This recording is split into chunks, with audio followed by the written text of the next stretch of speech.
मुझे अगर घर घर जाके भीख भी मांगनी पड़ेगी कटोरा लेके, मैं खुद जाके भीख मांगूंगा लोगों से और आपकी पेमेंट करूंगा। आखिर दिल्ली के मुख्यमंत्री अरविंद केजरीवाल ये क्यों कह रहे हैं कि अगर जरूरत हुई तो फिर वो हाथ में कटोरा लेकर भीख मांगने के लिए भी तैयार हैं?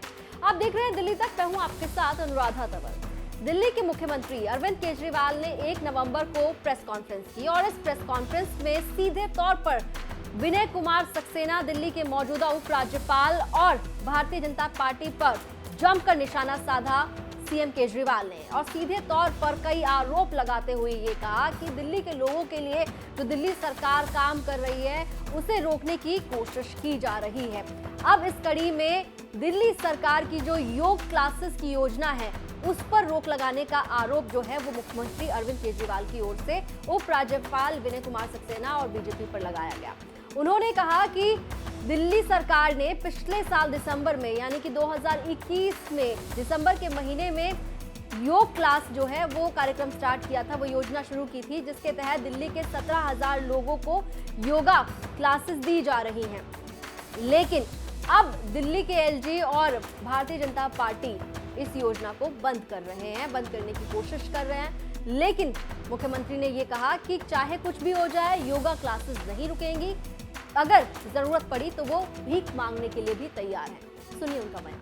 ये बहुत ही दुख की बात है, बेहद दुख की बात है। योगा कौन बंद करता है? पहली बार सुना होगा कि इतना अच्छा, लोगों की सेहत के लिए इतना अच्छा कार्यक्रम था और उसे सत्ता के नशे में, अहंकार के नशे में इन लोगों ने केवल पेटी पॉलिटिक्स के चलते इन्होंने इसको बंद कर दिया। जब से ये खबर, पिछले कुछ दिनों से समाचार ये चल रहा है कि योगा की क्लासेस बंद होने वाली है, योगा क्लासेस बंद होने वाली है, लोगों में बहुत गुस्सा है इसको लेके, बहुत ज़्यादा। और आज जब अखबारों में छपा कि ये योगा क्लासेस बंद होने वाली हैं, मेरे पास कई टीचर्स के फ़ोन आए जो टीचर्स ये क्लासेस लेते हैं। उन टीचर्स ने कहा कि सर क्लासेस बंद नहीं होनी चाहिए, हम क्लासेस करेंगे, हम पेमेंट नहीं लेंगे, हम बिना पेमेंट के क्लासेस करेंगे। मेरे पास देश भर से कई लोगों के फ़ोन आए कि सर हम डोनेशन देंगे, हम क्लासेस, जो टीचर्स हैं उनकी तनख्वाह हम देंगे, पर आप क्लासेस मत रोकिएगा, योगा क्लासेस मत रोकिएगा। जिस किस्म से, जिस तरह से लोगों का समर्थन मिल रहा है इस पूरे योगा के प्रोग्राम को, मैं उसके लिए काफ़ी, मैं सबका शुक्रिया अदा करता हूँ। तो मैं आज ये ऐलान करना चाहता हूँ कि योगा क्लासेस बंद नहीं होंगी, योगा बंद नहीं होगा। ये लोग अपने सत्ता के अहंकार में कानून का दुरुपयोग करके, अफसरों को डरा धमका के, एडमिनिस्ट्रेशन का गलत दुरुपयोग करके ये चाहे सरकार का समर्थन वापस ले लें, लेकिन दिल्ली के 2 करोड़ लोग मिलके इन योगा क्लासेस को करवाएंगे। ये योगा क्लासेस जारी रहेंगी। मेरी सभी टीचर्स से अपील है कि आप योगा क्लासेस में कल से जाइए, आप योगा क्लासेस लीजिए। मुझे अगर घर घर जाके भीख भी मांगनी पड़ेगी कटोरा लेके, मैं खुद जाके भीख मांगूंगा लोगों से और आपकी पेमेंट करूंगा। जो भी आपके चार्जेस हैं वो मैं चार्जेस दूंगा और योगा क्लासेस होंगी, योगा क्लासेस को रोका नहीं जाएगा। तो मुख्यमंत्री अरविंद केजरीवाल का बयान आपने सुना।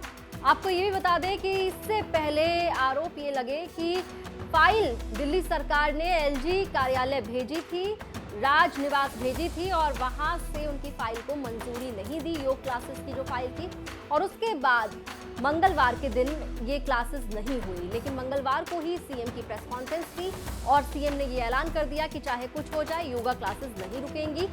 अब आपको बताते हैं कि अरविंद केजरीवाल और उनकी सरकार के इन आरोपों पर भारतीय जनता पार्टी ने चैलेंज दिया है। चैलेंज कर रहे हैं हरीश खुराना, बीजेपी के नेता।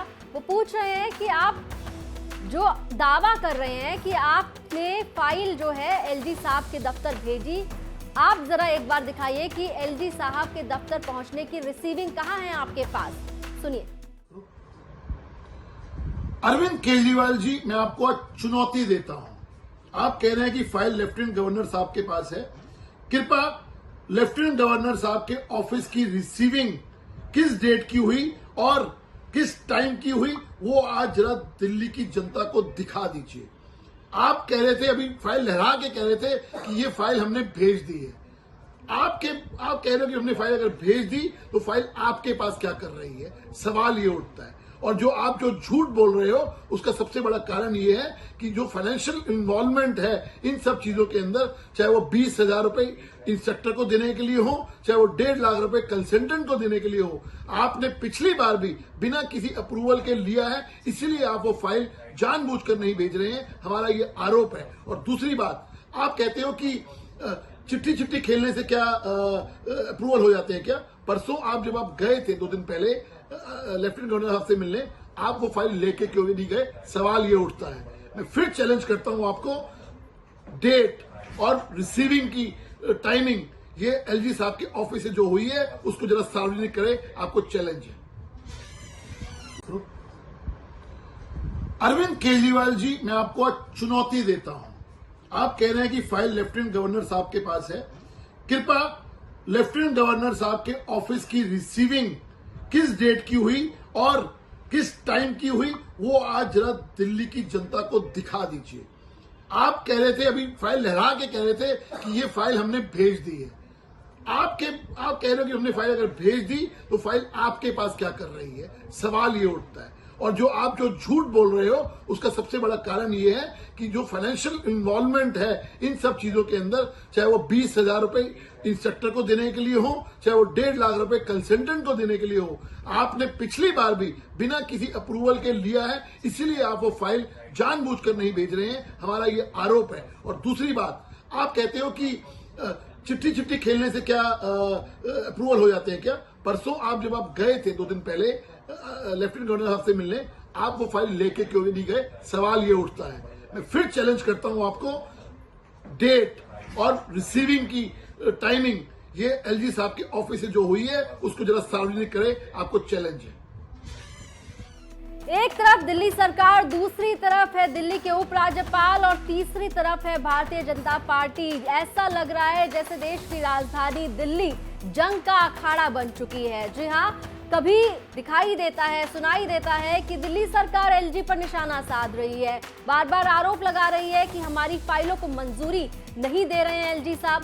दूसरी तरफ एलजी साहब की तरफ से भी लेटर सामने आते हैं जिसमें कभी वो दिल्ली सरकार को नसीहत देते हुए नजर आते हैं तो कभी ये कहते हुए नजर आते हैं कि भ्रामक जानकारियां ना फैलाएं। इसके अलावा भारतीय जनता पार्टी सीधे तौर पर दिल्ली सरकार के खिलाफ मोर्चा खोलती हुई नजर आती है और ऐसे में दिल्ली की जनता ये देख रही है कि आखिर उनके लिए काम कब और कौन करेगा। दिल्ली एनसीआर से जुड़ी तमाम खबरों के लिए आप देखते रहिए दिल्ली तक।